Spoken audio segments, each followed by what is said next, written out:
Dumper এতিয়া মৃত্যুদূতলৈ পৰিণত হৈছে।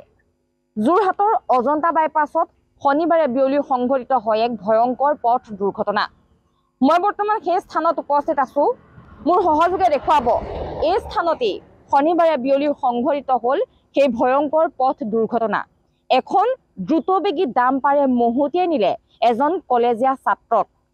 থিতাতে নিহত হ'ল মৃগাংক শইকীয়া নামৰ বিজ্ঞান আৰু প্ৰযুক্তিবিদ্যা প্ৰতিষ্ঠানৰ ছাত্ৰজন আৰু গুৰুতৰভাৱে আঘাতপ্ৰাপ্ত হ'ল আন এজন ছাত্ৰ। শেহতীয়াকৈ যোৰহাটত ডাম্পাৰৰ খুন্দাত কেইবাজনো লোকে প্ৰাণ হেৰুৱাবলগীয়া হৈছে। কিন্তু তাৰ পাছতো যেন সাৰ পোৱা নাই পৰিবহণ বিভাগ। ডাম্পাৰ ৰোধ কৰাৰ ক্ষেত্ৰত পৰিবহণ বিভাগৰ বহু দায়িত্ব থাকে, কিন্তু পৰিবহণ বিভাগে সময়মতে নিজৰ দায়িত্ব সুচাৰুৰূপে পালন নকৰাৰ ফলতেই এই ডাম্পাৰসমূহে কাৰোৰে কথা যেন নাভাবে। তাৰ পৰিণতিতেই এজনৰ পাছত আনজনে ভয়ংকৰ পথ দুৰ্ঘটনাত প্ৰাণ হেৰুৱাবলগীয়া হৈছে। ডাম্পাৰৰ কথা যদি ক'বলৈ যোৱা হয়, ডাম্পাৰসমূহ আচলতে ট্ৰিপ অনুসৰি তেওঁলোকক পইচা দিয়া হয় আৰু অধিক ট্ৰিপ আচলতে তেওঁলোকে কৰিবলৈ যাওঁতে এনেদৰে তীব্ৰ বেগত বাহন চলাই ফলত ভয়ংকৰ পথ দুৰ্ঘটনা সংঘটিত হয়। আৰু কালিৰ বিয়লিৰ ভাগতো তেনে এক ভয়ংকৰ পথ দুৰ্ঘটনা সংঘটিত হ'ল। থিতাতে নিহত হ'ল এজন ছাত্ৰ। ডাম্পাৰখনে দুৰ্ঘটনা সংঘটিত হোৱাৰ পাছত কিন্তু এই স্থানত ৰৈ নাই, পলায়ন কৰিছিল।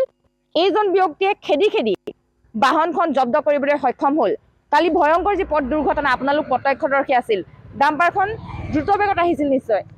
হয়, খুব মানে আচলতে চাফৱেত ইমান স্পীডত চলাব নালাগে। তেওঁলোকে আচলতে জানিব লাগে যিসকলে ফ'ৰলেনৰ কাম কৰি আছে তেওঁলোকৰে ঠিকাদাৰে গাড়ীখন, আৰু তেওঁলোকে নীতি নিয়মখিনি তেওঁলোকে মানিব লাগে। আচলতে জিলা প্ৰশাসনৰ বিষয় নীতি নিয়ম যিখিনি আছিলে সেইখিনি মানিব লাগে। আৰু দ্বিতীয় কথাটো হৈ গ'ল, গাড়ীখনে এক্সিডেণ্টটো এডোখৰতে কৰি পিনে তেওঁলোকে মানে গুৰু গোসাঁই নেমানি কোনো প্ৰশাসনৰ এডোখৰতো জিলা প্ৰশাসনৰ মানুহ থাকে, তাতো তেওঁ মানে ৰখোৱাৰ নিৰ্দেশ দিয়া হৈছিল। কিন্তু নিৰ্দেশ নমনাৰ পিছত মই নিজে গাড়ী লৈ খেদি গৈ পেলাই পুৰণা থানা পুলিবৰ পাৰ হৈ পিনে তেখেতক ধৰিছোগৈ।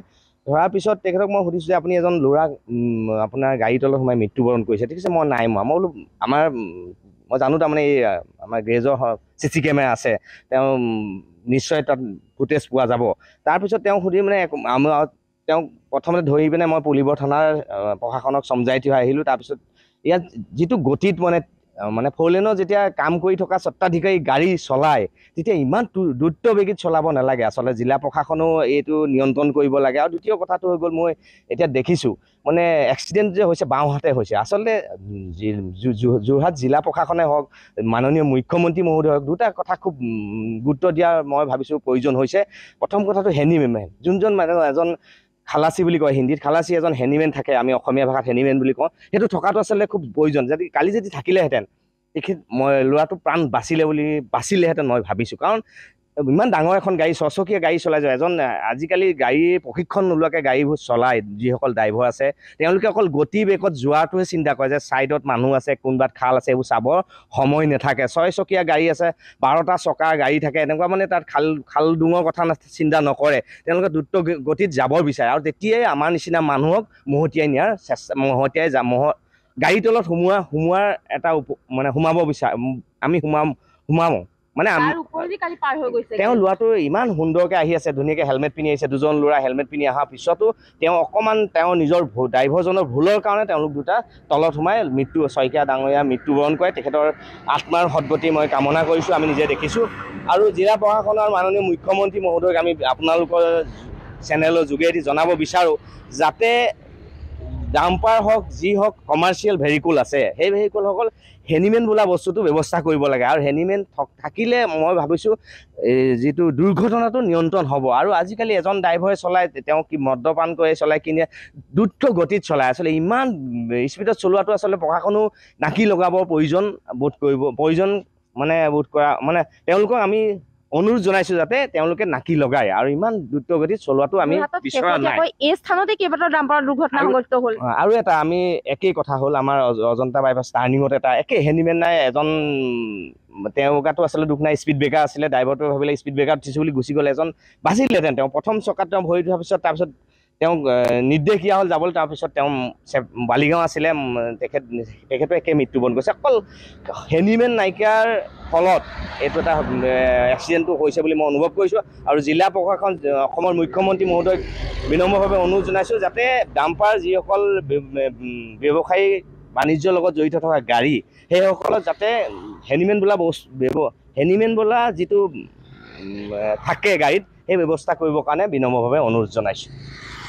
হয়, সেই ভয়ংকৰ পথ দুৰ্ঘটনাটোৰ দৃশ্য চি কেমেৰাত বন্দী হৈছে। দুজন কলেজীয়া ছাত্ৰ আহি আছিল গুৱাহাটী অভিমুখে, আৰু এই স্থানতেই সেই ভয়ংকৰ পথ দুৰ্ঘটনা সংঘটিত হ'ল। ডাম্পাৰৰ তলত সোমাই থিতাতে নিহত হ'ল মৃগাংক শইকীয়া নামৰ ছাত্ৰজন। মৃগাংকৰ ঘৰ ডিব্ৰুগড়ত। আৰু এজন ছাত্ৰ আঘাতপ্ৰাপ্ত হৈছে। তেওঁ বৰ্তমান যোৰহাট চিকিৎসা মহাবিদ্যালয় চিকিৎসালয়ত চিকিৎসাধীন, আৰু তেখেতৰ ঘৰ নগাঁৱত। আৰু এই ডাম্পাৰসমূহ ৰোধ কৰিব কোনে?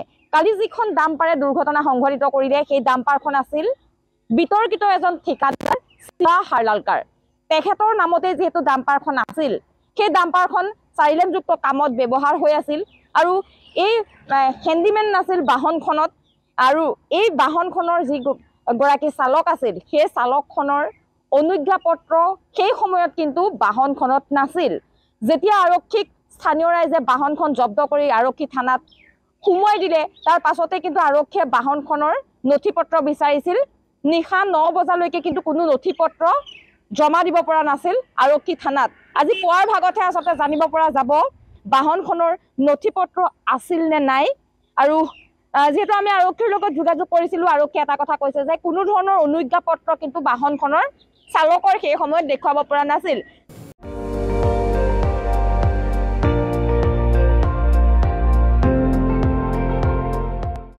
আপুনি চাই আছে ND24, সৰ্বশ্ৰেষ্ঠ নহয়, সৰ্বোত্তমৰ দৌৰত।